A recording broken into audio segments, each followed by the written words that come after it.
But I will tell you, as a convert to Catholicism, when you first come into the church, it feels like there are a lot of things going on.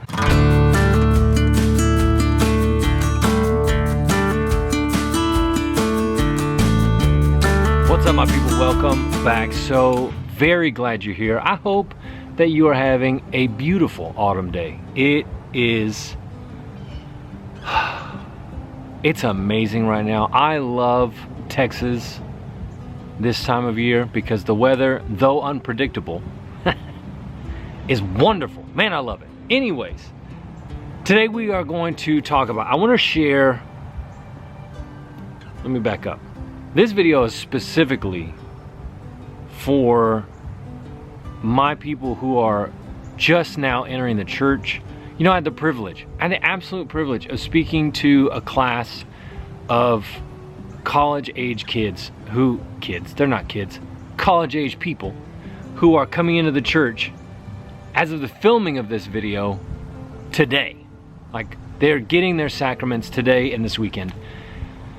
And it was an honor, man. It was an honor to get to share my story and encourage these new Catholics in the journey of their faith. It was awesome. But you know, like, when you come into the church, and especially if you're coming out of something like non-denominational Protestantism or low church Protestantism, it feels like there are a majillion things to get caught up on. And I wanted to make a video because when this video drops, Advent will be a handful of days away. Not very long. Less than a week. And if you're a new Catholic, Advent, Lent, all these different seasons that we have can feel like a lot, especially if you're coming out of the desert of Protestantism where you really don't have a whole lot of things before Christmas. You don't have a whole lot of rituals or traditions or other things that take place in the lead up to the big holidays like Christmas and Easter. And you know, we're coming up on Advent, and Advent for me was a whole new concept. Now, I recognize, if my Protestant brothers and sisters are watching this, I recognize that there are a lot of Protestant churches that do some form of Advent. And I've noticed over the last couple, 2-3 years, that Advent is becoming more and more prominent, even amongst like low church. And that's a good thing, and I'm very glad for that. But when you become a new Catholic, Advent has a whole other feel to it. And I wanted to just give some practical, like, everyday advice. What do you do if you're a new Catholic and you want to do Advent well? Or maybe you're a long-time cradle Catholic and you just want to elevate your Advent experience. What do you do in that situation? Now, for those of you who don't know what Advent is at all, let me explain. Advent is the season of preparation as we prepare for the coming of Christ in the incarnation at the Nativity. And the beauty of Advent is that we are preparing for the coming of Jesus.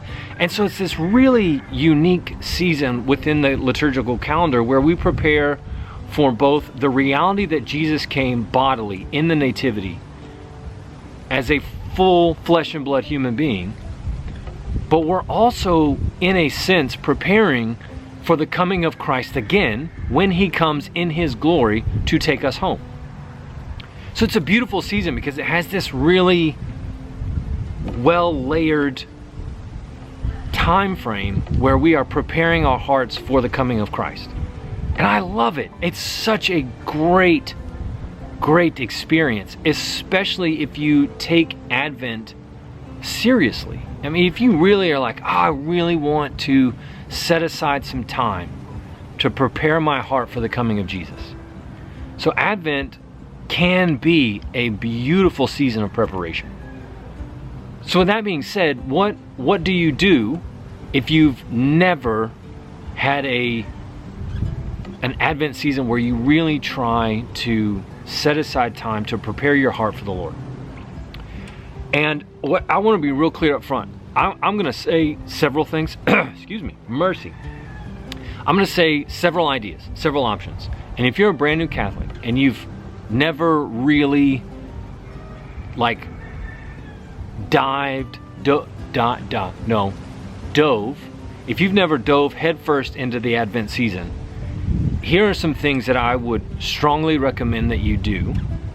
And I would say pick one thing that you want to implement this year. I love it. There was oh gosh, I can't remember who said it. I've seen it in different versions. The saints say it. I had a really good friend say it. And the idea is what if you added one spiritual practice in your Advent season for the rest of your life? And let's say you're 30. You've just come into the church and you added one spiritual practice to your Advent for the rest of your life. Let's say you're 30 and you die at 85. That's 55 spiritual practices that you engage in for a length of time to grow closer to the Lord. That's a beautiful thing. So don't feel like you need to do all of these things. That would be crazy talk. But maybe one of these is going to resonate with you, and that's something you want to implement in your spiritual practice every day. So the obvious ones would be spiritual reading and fasting. Advent is a beautiful time to set aside a specific chunk of your day to read something from the fathers, to read something from the saints, to read a biography of a saint you've never heard of before. Read something spiritual. If you already have a daily scripture habit, maybe in your spiritual reading time, maybe you just go back to Luke and Matthew and you read the nativity story, because they're both really interesting and they're both really unique perspectives on the moment in history when Christ comes into the world. And maybe you read, even if you just took Luke's account of the nativity and you read that every day for the whole season of Advent, imagine how epic that would be for your soul, to think about the reality that God himself incarnates in human flesh. God becomes man so that man can become God. It's a beautiful, beautiful thing. That's a quote from a saint. By the way, those of you that your head just started spinning. It's all about theosis, right? Johnathan Pague has a phenomenal video about theosis. That's not for right now. The point is, what if you spent all of Advent reading the account of God becoming man? What would that do for your faith? It'd be incredible. So that's the first one. If you don't already have a time for spiritual reading in your everyday spiritual practice, do that during Advent. But let's say you already do that. Or maybe spiritual reading, maybe that's not resonating with where you are in your journey right now. Well, maybe it's time to take up fasting. I love fasting. That sounds like crazy talk, but I do. I genuinely love it. And there's a lot of different ways that you can incorporate fasting into your everyday practice. I personally like to limit myself to 2 meals a day. That's something that works for me both bodily and spiritually. I know the majority of monks on Mount Athos, which is one of my favorite places on the planet that I want to go to eventually. The monks there limit themselves to 2 meals a day, and they fast for a big chunk of the day. Now, those of you who are familiar with intermittent fasting, which I did make a video about, if all you do is fast for the physical benefits that you get from fasting, you're missing the spiritual component. Because the whole point of fasting is to redirect our heart to the reality that we rely on God for our every breath. And I love fasting because when my stomach does the, when my stomach does that, it's a reminder. Thank you, God, that you sustain me. Thank you, God, that you feed me. Thank you, Christ, that you give me your body and blood, soul, and divinity in the Eucharist. It's an opportunity to redirect my heart back to God. So maybe during this Advent season, you need a chunk of fasting every day. Or maybe once a week, you fast multiple meals. And I'm not talking about the like one meal plus 18 small snacks. I'm talking about genuine fasting, the giving up of food in totality for a period of time. Now, I'm not saying that the church requires that, because it doesn't. However, it's still a really good practice. So maybe during Advent, you need to set aside a day where you fast multiple meals. Whatever that looks like for you, whatever that looks like with your health and your overall well-being, maybe try fasting. Now, the next thing that we do in our house is every night at dinner, because our family sits down to dinner every night, maybe it would be a good time to incorporate an Advent specific reading. You know, we're blessed in our diocese and our parish. We receive Advent reflections every year in book form. We've kept those. We have several of them. I have other Advent books that have readings for the day.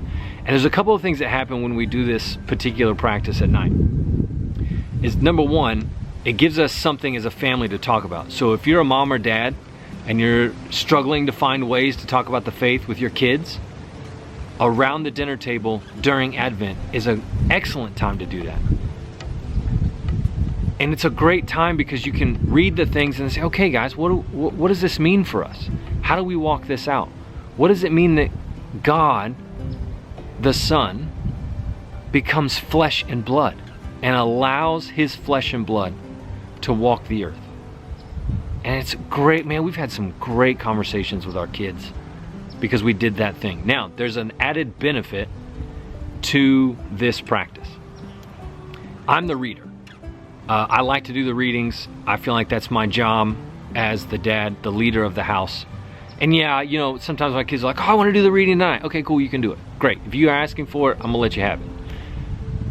But one of the things that I love about that during Advent is when I sit down to a meal and it's hot and it's fresh and it's the end of the workday and I'm hungry and all I want to do is dive my face into that plate of tasty morsels.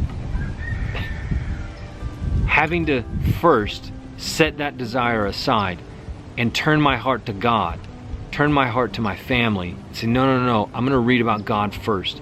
I'm gonna set aside my own fleshly desire to make sure that I'm nourished by God first. That does things for my heart, and I'll tell you, it is not easy. There are some days where I am grumbling in my spirit of like, oh, I have to do the reading, I don't want to do the reading, I just want to eat, I'm hungry, I'm tired.